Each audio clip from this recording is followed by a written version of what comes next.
ગાયોનું ઘી ઓછું ખવાય છે લાગે છે મને, બાકી જે આવી નબળી ન હોય. ગાય માતા કી જય. હવે બરોબર છે. કદાચ મને તો એમ થયું ઓનારો થતું તો આપણે કદાચ ગાયું તણાઈ ગયું હોય એમ. 3 દિવસનું સેશન આપણે આજે ત્રીજો દિવસ છે, એમાં તમને કઈ આમ આનંદ આવ્યો એમ થયું કે નહીં આ કરવું જોઈએ એમ? અત્યાર સુધી ક્યારે એવો વિચાર આવ્યો હતો કે આપણે ભટકાશે એવો કઈ વિચાર આવ્યો હતો?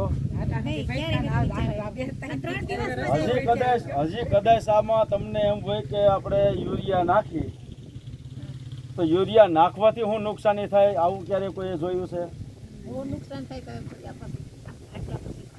હા, આપણા જે કોઈ વડીલ હોય, અત્યારે દાખલા તરીકે 70-80 વર્ષ 90 વર્ષના વડીલ હોય અને આપણે પૂછવું કે ભાઈ યુરિયાની બેગ આવી તમને ખબર છે? અમને ખબર નથી કેદી આવી, એને તો ખબર જ છે. તો એ યુરિયાની બેગ આવી ત્યાંથી અત્યાર સુધીમાં 46% નાઇટ્રોજન આવું લખેલું આવે,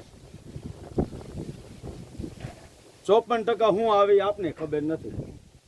યુરિયા નાખી છે એટલે આપણે ત્રીજે દિવસે આપણે મજા આવે, ભાઈ આમ મોટા મોટા ડોકા નીકળ્યા, આપણે મજા આવી ને.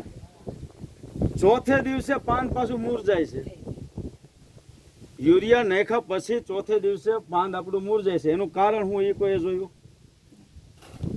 યુરિયા એટલે નાઇટ્રોજન, નાઇટ્રોજન એટલે હવા. આપણે જે આ વિષય લીધો એમાં આપણે આપ્યું છે કે ભાઈ 78% નાઇટ્રોજન હવામાં છે. આપણે પકડી ન પુગાડીએ એની રીતે લે જ છે. આપણે વધારાનું નાખવા કોશિશ કરી કે આપણે શું કરવાનું નાખ્યું, આપણે છોડને ઝટ મોટો કરવો છે. પણ એ નાખવાથી શું નુકસાની અત્યાર સુધી કોઈ આપણે સમજાયું નથી.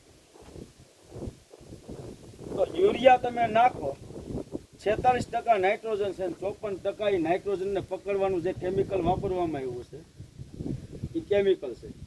તમે અત્યારે ભેજવાળી જમીન છે, તમે યુરિયા નાખો એટલે નાઇટ્રોજનને 12% નાઇટ્રોજન જોતું હોય તે લઈ લઈએ, બાકીનું પાછું હવામાન ફેક્ટરી હવામાંથી જ ખેંચે છે, પાછું ફેક્ટરી મળી ગયું. પણ આ 54% નાઇટ્રોજનને પકડવા વાળી વસ્તુ જે ઉપયોગ કરવામાં આવી હતી એ ક્યાં ગઈ? ખેતરમાં. તો એ 50% જમીનમાં ગઈ, 50% પાણીની નીચે ચોટે. યુરિયા નાખ્યા પહેલા હું દરેક લોકોને કહું, માઇક્રોસ્કોપ તમારે આપણે બીજા બિલોરી કાચ હરેક લોકોએ એક વાડીએ રાખવાનો. યુરિયા નાખ્યા પહેલા આપણે પાણીની નીચે આમ બધું જોઈ લેવાનું, પછી નાખવાનું. આજે 5 વાગે નાખ્યું છે, બીજે દિવસે સવારમાં જઈને પાણી નીચે જોવાનું, એટલે બારીક એવા ઝીણી એવી તમને જીવાત જોવા મળશે. હા, હવે એ જીવાત એવી છે કે આપણે એને આમંત્રણ આપીશું ને ત્યારે જ આવે છે. યુરિયા આપણે નાખ્યું એટલે એને આમંત્રણ મળ્યું. હવે ઈ ક્ષાર છે ને એનો ખોરાક છે, ઈ ખાવા માટેથી ને ઉપદ્રવ ગમે ત્યાંથી થાય, હવામાનના ભેજમાંથી ને ઉત્પન્ન થાય. તો ઈ ક્ષાર છે એની કેપેસિટી કેટલી, પાનમાં જોઈતું છે એની કેપેસિટી કેટલી. આપણે આજે દાખલા કે 30 આપણે બહેનો અહીંયા ભેગા થયા હતા, આપણે 30 વ્યક્તિની રસોઈ બનાવી, મારા જેવા 15 આવી જાય માલ ઘટે ન ઘટે. તો આમાં ઉપદ્રવ છે એ દિવસે ને દિવસે 1 ના 2 થતા હોય, એટલે એની 24 થી 48 કલાકની કન્ડિશન છે. ત્યાં સુધીમાં એ જે ક્ષાર સોઈટો છે એ બધું ખાઈ જાય, પછી એને શું ખાવાનું? ખોરાક ભગવાને જીવવાનો અધિકાર બધાને આપ્યો છે, અને માણસને એકને જ એમ છે કે આપણામાં બુદ્ધિ વધારે છે, પણ માણસમાં નથી બુદ્ધિ. હું સ્પષ્ટ કહું છું, પ્રકૃતિમાં જેટલી બુદ્ધિ છે ને એટલી માણસમાં નથી. તો ઈ આપણે શું કર્યું? ખોરાક પતી ગયા પછી રસ ચૂસવાનું ચાલુ કર્યું. ઈ રસ ચૂસ્યો એટલે આપણે સીધા આપણે પેસ્ટિસાઇડ દવા લઈ આવ્યા. તો ઈ દવાનો તમે સ્પ્રે કરો એટલે તમે દેશી ખાતર પાયામાં નાખ્યું હતું. ઈ દવાનો સ્પ્રે બધાય છોડ ઉપર જ રહે છે કે પછી જમીનમાં પડે છે? જેટલો છોડમાં જાય છે ને એથી 20% છોડ ઉપર, 80% જમીનમાં પડે. હવે એ જમીનના જે બેક્ટેરિયા હતા, સૂક્ષ્મ જીવાણુ, જેમ આપણે જીવામૃત કીધું, એ આપણે જીવાણુ એટલે સૂક્ષ્મ જીવાણુ છે, કોલોની છે. આપણા શરીરમાં અત્યારે કણ ઘટે, દેશી ભાષામાં કણ કહે, કણ ઘટ્યા એટલે માણા પડી જાય. રાજકોટ હોસ્પિટલ એટલે લઈ જાય એટલે હું કે ગામને કેમ ભાઈ એને લાખ રૂપિયા ખર્ચો થયો. તો આજ આપણે આ ધરતી માની આપણે એ પેસ્ટિસાઇડ નાખ્યા પછી કણ ઘટ્યા, કણ ઘટ્યા એટલે છોડ તંદુરસ્ત ન રહે. તો એને તંદુરસ્ત રાખવો હોય તો આપણે કણ છે એ કાયમિકને માટે એમાં વધવા જોઈએ. આપણી નસુમાં લોહી આપણે ઘટે ત્યારે પ્રોબ્લેમ થાય છે. તો એ લેવલમાં રાખવા માટે જમીનના આપણે કણ લેવલમાં રાખવા માટે ઉત્તમ શું આવ્યું? ગાય માતા. ગાય માતાનો વિષય એવો છે, કૃષ્ણ ભગવાન. આપણે ઘણા લોકોના ઘેરે જાય તો ચિત્ર જે હોય, કૃષ્ણ ભગવાન ગાયના ટેકે ઊભા હોય. તો એ આપણે સંદેશો આપે છે કે હું એક વૈજ્ઞાનિક હતો અને મેં ગાયનો સહારો લીધો હતો. ગાય માતાના ગોબર ગૌમૂત્ર માંથી આપણે આ સંશોધન કરેલું છે. કૃષ્ણ ભગવાને ગોબર નાખવાનું કીધું, એના જ ભાઈ હતા તો એ ખેડૂત બન્યા બળદેવજી. તો એને હળ ઉપાડ્યો, એને ખેતી ખેડી અને ગોબરધન, ગોબરનો ઢગલો હતો, એ ઢગલો ઉપાડીને અને પછી આ ખેતરમાં નાખવાનો કીધો અને પછી એમાં ઉત્પાદન આવ્યું. અને ત્યાંથી આખી પરંપરાગત છે. બાકી આજની તારીખમાં હું તમને એમ કહી દઉં કે ભાઈ તમે ફલાણું આમ કહીશો એટલે તમને આમ થઈ જાય, એમ નહીં. ભારત છે એ ઋષિ કૃષિ છે, ઋષિ મુનિઓનો દેશ છે. પહેલાના સમયમાં ઋષિ મુનિઓને આપણે પૂછવા જતા. આજની તારીખમાં હજી 10% લોકો એવા છે, આપણે ખીહેર હોય તો બોલો ખીહેરીઓ વાંચતા હોય બ્રાહ્મણને પૂછે કે આ વર્ષે કયો આપણે પાક છે વધારે એમ. તો એ શું છે? એ આખું એક વિજ્ઞાન હતું. આપણા વડવાઓ ઋષિ મુનિઓના આશ્રમમાં જતા ને અહીંયા પૂછતા, અને ઋષિ મુનિઓ એમ કહેતા કે આ વર્ષે તમારે જુવાર વધુ પાક છે, બાજરો વધારે પાક છે, એના વાવેતર કરતા. એટલે આપણે ભારતમાં ઋષિ કૃષિ કહેવાની. પણ વિદેશવાળા આપણું છે ને અહીંથી લઈ ગયા ને એનું અહીં આપણે ઘુસાડી દીધું. અને આપણે મોટામાં મોટો રોગ, વિશ્વનો મોટામાં મોટો રોગ ભારતમાં એકમાં જ છે. એ કોઈને ખબર છે શું છે? એ નાબૂદ કરવો ને એટલે એના માટે આપણે તનતોડ મહેનત કરીશું ને તો એ નથી જાતો. એ રોગ છે દેખા દેખી. તમે ઓરવીણ કપા વાવ્યો છે ને બાજુ વરાય વાવણીનો વાવ્યો. ઓરવેલ કપા 1.5 ફૂટનો થઈ ગયો છે, વાવણી વાળાને હજી 4-5 થયો છે.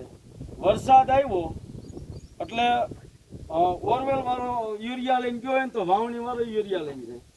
આપણે અહીંયા યુરિયા નાખવાની વાત નથી કરવાની, પણ આ દેખા દેખી ઉત્પાદન વધારે લેવા માટે. પણ ઉત્પાદન વધારે લેવા માટે અત્યાર સુધી પુષ્કળ પ્રમાણમાં રાસાયણિક ખાતર નાખ્યું. જેમ રાસાયણિક ખાતર નાખ્યું એમ મેં કીધું એમ રોગ જીવાત વધી. શું કરવા વધી? રોગ પ્રતિકારક શક્તિ જમીનમાં ઘટી એટલે આ રોગ આવ્યા. અને જેટલા રોગ આવે ને એટલી દવા આવે. દવા આવ્યા પહેલા રોગ કેમ આવે ને એના સંશોધન થાય છે. એ આપને કોઈ દી સમજાયું નથી. અત્યારે આપણે જે આપણે ભીખાભાઈ કીધું આચ્છાદન, તો એ આપણા ગઈઠિયા કરતા જ હતા. આપણો અધિકાર કેટલો છે? જમીનમાં જે કાંઈ વાવ્યું છે એનો ફળ લેવાનો જ આપણો અધિકાર છે. આપણે અહીંયા જોયું મગફળી વાવી છે, તો મગફળી વાવી, મગફળી આપણે લઈ લીધી. આપણે હર ઘર ગૌપાલન હતું, ગાયોને બળદ સિવાય કાંઈ નહોતું. તો એ મગફળીનો પાલો થયો ક્યાં ગયો? આપણા જો રૂમમાં ગયો, ત્યાંથી આપણે ગાયોને નાખ્યું. ગાયોનો જે છાણ થયું એ પાછું આપણે ખેતરમાં નાખ્યું. જમીનમાંથી જે હતું એ પરિવર્તન થઈને પાછું જમીનમાં આવ્યું. તો એક સમય એવો આવ્યો કે ભાઈ આપણે ઘઉં વાવ્યા છે તો એનું કુંવર તમારે ઘઉં વાળું હરગાવી નાખવાનું, કાસ્ટ નહીં નાખવાનો, આવું કહેવામાં આવ્યું. એટલે આપણે શું કર્યું? ઘઉં વાળા હરગાવી નાખવાનું. ઉપલી જમીનની 2 આંગળની લેયર છે એમાં જ આપણા સૂક્ષ્મ જીવાણુ છે. એ હરગાવ્યું એટલે બૈરા એટલે પાછું ઉત્પાદન ઘટ્યું. વળી સંશોધન થયું એટલે એમ કીધું માઇક્રોન્યુટ્રન્સ ઘટ્યા. તો માઇક્રોન્યુટ્રન્સના પાછા પડીકા આપને આપ્યા, એ નાખવાનું ચાલુ કર્યું તો નવા રોગ પાછા બીજા આવ્યા. એટલે આ સાયકલમાંથી આપણે બહાર નીકળી. અને પહેલાં તો છે ને આપણે ગાય માતાને વંદન કરવું જોઈએ. ગાય માતાને વંદન કરીને ખાલી એટલું જ કહેવાનું છે કે અત્યાર લગન હું ભાન ભૂલ્યો હતો અને હવે તારા ચરણે આવ્યો છો.